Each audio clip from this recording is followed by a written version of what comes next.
नमस्कार दोस्तों। हम आज एक ऐसे बिंदु पे चर्चा करने जा रहे हैं जो आजकल के स्टूडेंट के लिए काफ़ी आवश्यक हो गया है। मैंने कुछ दिन पहले टेलीग्राम पे कहा था कि समर्पण और अनुशासन एक विद्यार्थी के लिए क्यों ज़रूरी है, उस पे एक छोटा-सा लेक्चर लूँगा मैं, है ना? तो आज मैं उसी पे बात करूँगा। ध्यान से सुनना, डेफ़िनेटली कुछ चीज़ें आपको सीखने को मिलेगी। सबसे पहली बात है कि समर्पण, डेडिकेशन होता क्या है और ये ज़रूरी क्यों है, और एक विद्यार्थी कहाँ गलती करता है। ठीक है, देखिए मैं इसके प्रभाव देखते हैं अपन। अगर समर्पण की बात करें, समर्पण का मतलब यहाँ पे यह है कि आपका अपनी पुस्तकों के प्रति या जो भी आपकी सामग्री है उसके प्रति एक अटूट विश्वास होना, श्रद्धा होना समर्पण कहलाता है। कोई भी सामग्री हो आपकी, आपके शिक्षक पर आपका विश्वास होना, खुद पे विश्वास होना, आपकी सामग्री पे विश्वास होना, आपके निर्णयों पे विश्वास होना, इस प्रकार अगर आप किसी पे अटूट विश्वास करते हैं तो वो समर्पण कहलाता है। एक स्टूडेंट को हमेशा अपनी सामग्री पे अटूट विश्वास करना चाहिए। एक स्टूडेंट को अपने निर्णय पर एक अटूट विश्वास होना चाहिए, अर्थात समर्पण होना चाहिए। अगर समर्पण नहीं है आप में तो उसका प्रभाव क्या पड़ेगा। देखिए मैं बहुत चंद बिंदुओं में आपको बात समझाने की कोशिश करूंगा कि अगर समर्पण नहीं है तो क्या होगा। देखो, अगर समर्पण नहीं है तो आप मान के चलिए कि आप में भटकाव आएगा, अविश्वास की स्थिति बननी शुरू हो जाएगी।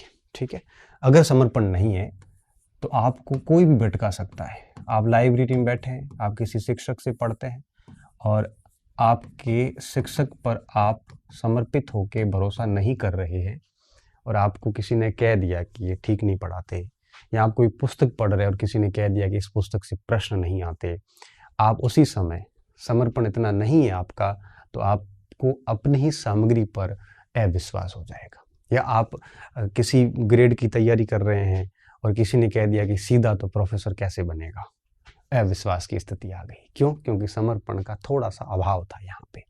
और इस उम्र में, इस स्थितियों में ये चीज़ होती है, लेकिन मैं आपको अवगत करवाना चाहता हूँ कि जीवन में कुछ भी असंभव नहीं है अगर समर्पित होके काम किया जाए, डेडिकेटेड एफर्ट्स डाले जाए उसके अंदर। अविश्वास की स्थिति उत्पन्न होगी। अगर अविश्वास की स्थिति उत्पन्न होती है तब आप मान के चलिए कि भटकाव आएगा।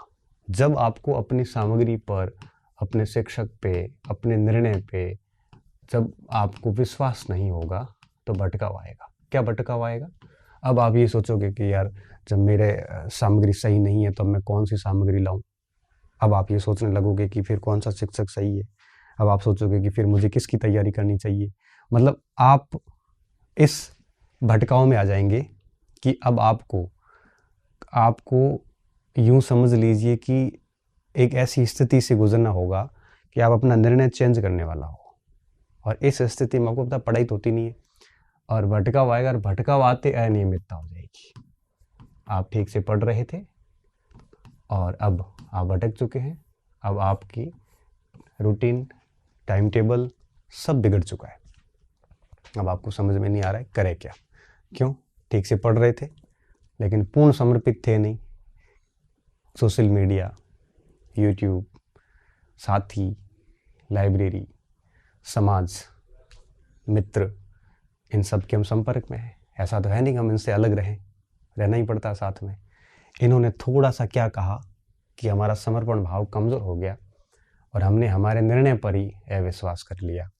भटकाव आ गया, अनियमितता हो गई। नियमित रूप से जब पढ़ाई होती है तो कॉन्फिडेंस बना रहता है। जैसे ही पढ़ाई 5-7 दिन छूटती है तो क्या स्थिति आती है? पढ़ाई छूटने के बाद सीधा कॉन्फिडेंस लो हो जाता है ना। अब आपका कॉन्फिडेंस लो हो जाएगा। आप इसको बात को समझना कि समर्पण क्यों ज़रूरी है। कॉन्फिडेंस कम हो जाएगा। कॉन्फिडेंस कम होगा तो डेफिनेटली चिड़चिड़ापन आएगा, व्यक्ति फ्रस्ट्रेट हो जाता है, ऐसी हरकतें करता है, खुद को खुद पे गुस्सा आता है, और कॉन्फिडेंस कम, चिड़चिड़ापन आएगा। और जब ये चीज़ें होती है ना तो व्यक्ति को खुद पर ही डाउट होना शुरू हो जाता है और खुद को कमतर मानेगा, इन्फीरियरिटी में रखेगा अब खुद को कमतर मानेगा और खुद पर ही डाउट होना शुरू हो जाएगा। और जब ये चीज़ें होती है तब आपको आवश्यकता होती है कि सर अब मार्गदर्शन करें, अब मैं क्या करूं, सर अब मोटिवेशन दें। देखो, मोटिवेशन और मार्गदर्शन में बहुत अंतर है। मोटिवेशन एक फर्जी बात होती है जो लोगों को मूर्ख बनाया जाता है। मार्गदर्शन अनिर्णय की स्थिति में निर्णय पर लाने का एक प्रयास होता है ताकि आप लोग अनिर्णय में एक निर्णय कर सको। तो मैं इस पे विश्वास करता हूँ, मोटिवेशन पे नहीं करता। क्योंकि मोटिवेशन की आवश्यकता आपको क्यों पड़ी? मोटिवेशन का मतलब क्या है? आपका टारगेट क्लियर है, आपको तैयारी करनी है, घर वाले परिश्रम करके आपको पैसे भेज रहे हैं, आपको अपना भविष्य बनाना है, आपको डेली 10, 12, 15 घंटे मेहनत करनी है। फिर मोटिवेशन की आवश्यकता कहाँ महसूस हुई आपको? आप मार्गदर्शन मांग सकते हैं, मांगना भी चाहिए, क्योंकि अनुभवी व्यक्ति आपको ठीक रास्ता दिखा देगा। कई बार 4 रास्ते आ जाते हैं, किधर जाना है, तो 4 लोगों को पूछेंगे तो डेफिनेटली कोई न कोई ठीक बता देगा। ये तो ठीक है, आप सुन लो थोड़ी देर, आधे घंटे बाद रूम में वैसे वापस जाओगे, ये सेम स्थिति वापस आएगी और दुख होगा कि आधे घंटे का वीडियो सुना, वो भी टाइम खराब कर दिया। इसलिए इस पे ज़्यादा ना करें, क्योंकि आज की स्थिति में मोटिवेटर इतने अधिक हो गए हैं। कोई बच्चा थोड़ा सा भी परेशान होता है तो मोटिवेटर कहता आजा तेरे को मोटिवेट करूँगा, वो कहता मुझे नहीं करना, टीचर कहता नहीं मैं फिर भी करूँगा। आज की स्थिति ये है कि मोटिवेटर अधिक है, बच्चों की संख्या सच में कम हो गई है। भले मोटिवेटर खुद डिमोटिवेटेड है, फिर भी वो आपको मोटिवेट करेंगे क्योंकि आप उनके कस्टमर हैं। जबकि आपको क्या चाहिए था? मार्गदर्शन। और आपको मिल क्या है? मिल क्या रहा है? मोटिवेशन। आपको ज़रूरत किसकी है? आपको ज़रूरत है डायरेक्शन की, गाइडेंस की, कि किस तरह जाना है, कैसे अब करना है। और गाइडेंस सिर्फ इतना ही है कि आप समर्पित हो जाओ, अपने निर्णय पर अडिग रहें, अपनी विषय वस्तु पर अडिग रहें, अपनी सामग्री पर भरोसा करें, अपने आप पर भरोसा करें। और अपने आप पे भरोसा तो तब आता है जब 2 महीने 4 महीने ढंग से पढ़ाई होती है। तो जो आपने डिसीजन लेके काम शुरू कर दिया था ना, बहुत सोच समझ के किया था, फिर ये स्थिति उत्पन्न हुई क्यों? क्योंकि आप में अभाव था। किसका? समर्पण का अभाव था। कोई भी ऐरा गहरा आके आपको भटका देता है। किसी ने कह दिया कि आप डायरेक्ट तो कौन फर्स्ट ग्रेड बनता है? नहीं बनते। मैं आपको 50 एग्जाम्पल दे दूं जो अध्यापक में नहीं हुए फर्स्ट ग्रेड हुए और टॉप रैंक से हुए। मैं आपको ऐसे अनगिनत एग्जाम्पल दे सकता हूं जो सीधे फर्स्ट ग्रेड बने, सीधे प्रोफेसर बने, सीधे कलेक्टर बने। कौन कह सकता है? फिर आपने क्यों निर्णय चेंज कर लिया कि नहीं अब तो मैं सीधे अध्यापक से शुरू करके? कोई भी कंपटीशन आसान नहीं है, सारे कंपटीशन में दम लगाना पड़ता है। तो आपकी जहां आपकी इनर कॉर्नर अनुमति देता है उसका डिसीजन ले लीजिए, उस पर फिर लग जाइए, फिर वापस मत हटिए। फिर आपके समर्पण पर कोई भी प्रहार करे तो प्रभाव नहीं पड़ना चाहिए। अब आपने तय कर लिया कि मुझे इस परीक्षा की तैयारी करनी है, आपने सिलेबस देख लिया, उसका विषय वस्तु ले ली, पुस्तकें, कोर्स, जो भी आपको करना आपने कर लिया, फाइनल कर लिया। अब आप में अंदर इतना समर्पण होना चाहिए कि आपको कोई भी उससे हटा ना सके। फिर अगर ये नहीं होगा समर्पण, तो आप विश्वास की स्थिति में भटका आएंगे, आप बहुत सारी और पुस्तकें लेके आओगे। लास्ट निर्णय ये लगेगा कि आप लास्ट में ये स्थिति में आओगे। इसलिए मैं स्टूडेंट को कहता हूं कि आप अपने में समर्पण रखिए। नहीं रखेंगे तो ये प्रक्रिया में आप कहीं अभी भी ठहरे हुए हैं। आप अपने आप को इसमें से पाओगे कहीं पर भी। और जो बच्चा को ये लग रहा है कि मैं ज़बरदस्त तैयारी कर रहा हूँ, मेरे में एक भी ये स्थिति नहीं है, अब मान के चलना कि आप इस समर्पण की भावना से है, आप में डेडिकेशन की कोई कमी नहीं है। फुल ऑफ डेडिकेशन, मेहनत कर रहे हैं, हम अपना 100% ही दे सकते हैं। कहाँ नौकरी लगनी है, कहाँ जाना है, नौकरी नहीं भी लगती है ना तो भी लोग अच्छी जगह सेट हो जाते हैं। अच्छा पढ़ा हुआ व्यक्ति होता है तो बहुत बढ़िया कर लेता है। तो कहने का मतलब ये कि समर्पित होके अपना 100% दीजिए। बाकी माँ सरस्वती अपने ऊपर ऋण रखती नहीं। जिस लेवल का पढ़ोगे, जिस लेवल की अपनी काबिलियत बनाओगे, जिस लेवल का अपने आप को बनाओगे, उस स्थिति तक आप डेफिनेटली पहुंचोगे।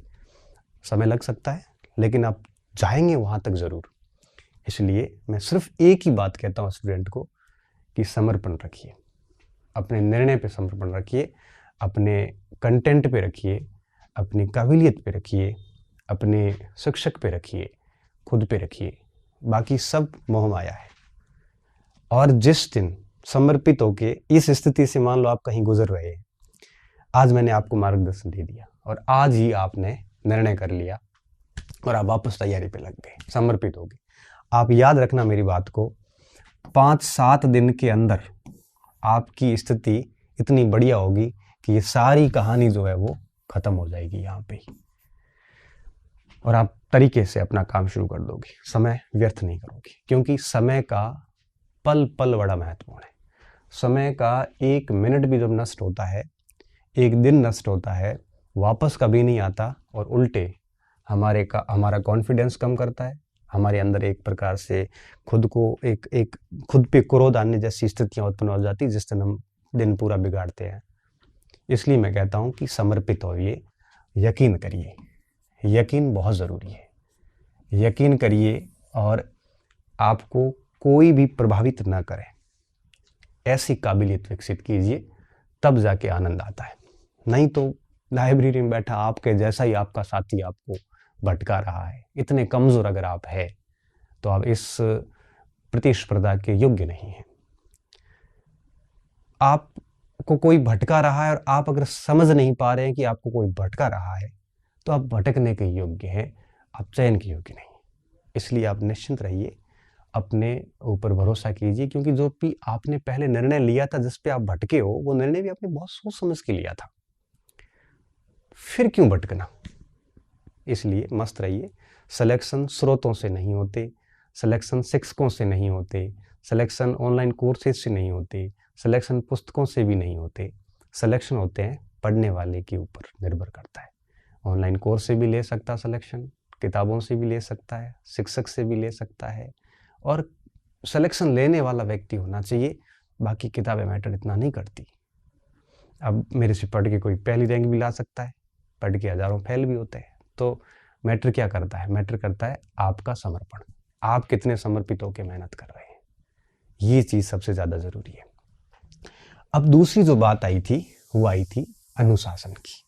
मैंने कहा था 2 चीज़ें बहुत ज़रूरी होती है एक स्टूडेंट के लिए सफल होने के लिए, चाहे ज़िंदगी का पैरामीटर हो, चाहे वो आपके अध्ययन का हो। देखो, रिश्तों में भी समर्पित होना पड़ता है, परिवार में भी समर्पित होना पड़ता है, हर जगह समर्पित होना पड़ता है। बिना समर्पण के जीवन भी सफल नहीं, पढ़ाई तो दूर की बात है। आपने कोई दुकान खोल दी, बिजनेस शुरू किया, वहाँ अगर समर्पित नहीं है तो वो भी आपका फेल हो जाएगा। आपको सफल होना है, जीवन के किसी भी मोड़ में, किसी भी क्षेत्र में समर्पित होना पड़ेगा। आप सोच रहे हो कि मजाक मजाक में काम करेंगे, आप अपने जीवन को थोड़ा सीरियस लीजिए। जीवन के साथ खेलना नहीं चाहिए हमें, पहली बात। दूसरी बात, अनुशासन। ये क्यों ज़रूरी है? अनुशासन इसलिए ज़रूरी है कि अगर आप अपने ऊपर नियंत्रण नहीं रखेंगे तो आपके ऊपर कोई और नियंत्रण रखेगा। अगर आप भटक रहे हैं, इसका मतलब आपके ऊपर अनुशासन की आप में ही कमी है। अगर आप अध्ययन का सातत्य नहीं बना के पा रहे हैं, आपकी कंटिन्यूटी नहीं है, कंसिस्टेंसी नहीं है, मतलब अनुशासन की कमी है। आपने तय कर रखा था कि मुझे मेरे शेड्यूल से चलना है, आपने शेड्यूल सेट कर रखा था कि भाई मुझे मॉर्निंग में ये पढ़ना है, इवनिंग में ये पढ़ना है, दोपहर में ये पढ़ना है, ऐसे पढ़ना है, महीने में पूरा इतना करना, ये सारा सिस्टम सेट था। अगर आप इस पे नहीं चल रहे हैं और आप 1 दिन पढ़ रहे हैं, 3 दिन नहीं पढ़ रहे हैं, तो आप में अनुशासन की भयंकर कमी है, और ऐसी स्थिति में समर्पण भी नहीं हो पाता। समर्पित होके भी अगर आप नियमित नहीं हैं, सातत्य नहीं है आप में, तो फिर आप मान के चलिए कि आप सफल नहीं होंगे, कभी भी नहीं हो पाएंगे। तो अनुशासन होने का मतलब ये नहीं है कि अपने आप को शांत रखना। अनुशासन का मतलब है कि एक प्रकार से कंटिन्यूटी होना, कंसिस्टेंसी आना, लगातार परीक्षा तक अपने फॉर्मेट के अनुसार चलना। ठीक है, 5-6